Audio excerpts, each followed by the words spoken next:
Hi friends. ஒரு ராஜா, ஒரு ராணி. ஆனா இவர்களின் காதல் கதைக்கு பின்னால் ஒரு பெரிய ரகசியம் இருந்தது. ஓ, இந்த கதையின் முடிவை கேட்டால் நீங்களே ஆச்சரியப்படுவீர்கள். வாங்க கதைக்குள் போலாம். ஒரு காலத்தில் தஞ்சாவூர் அருகே ஒரு சிறிய ராஜ்யம் இருந்தது. அந்த நாட்டின் ராஜா அருள்மொழி மிகவும் வீரமானவர். ஆனால் அவர் எப்போதும் போரில் வெற்றி பெறுவதையே முக்கியமாக நினைத்தார். மக்களின் மனதை புரிந்து கொள்வதில் அவர் சற்றே கடினமானவர்.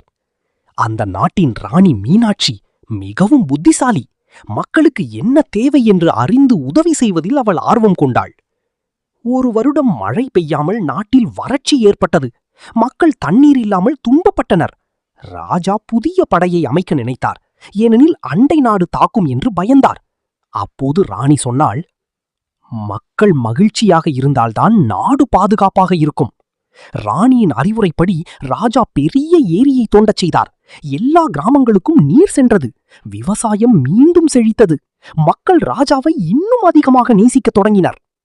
அதன் பிறகு ராஜா உணர்ந்தார், வாளால் நாட்டை வெல்லலாம், ஆனால் அன்பால் தான் மக்களின் இதயத்தை வெல்ல முடியும். அந்த நாள் முதல் ராஜாவும் ராணியும் சேர்ந்து நல்லாட்சியை நடத்தினர். அவர்களின் நாடு சந்தோஷமும் செழிப்பும் நிறைந்த ராஜ்யமாக மாறியது. கதையின் நெறி: அறிவும் அன்பும் சேர்ந்தால் எந்த பிரச்சனையையும் தீர்க்கலாம். இந்த ராஜா ராணி கதை உங்களுக்கு பிடித்திருந்தா வீடியோக்கு ஒரு லைக் போடுங்க.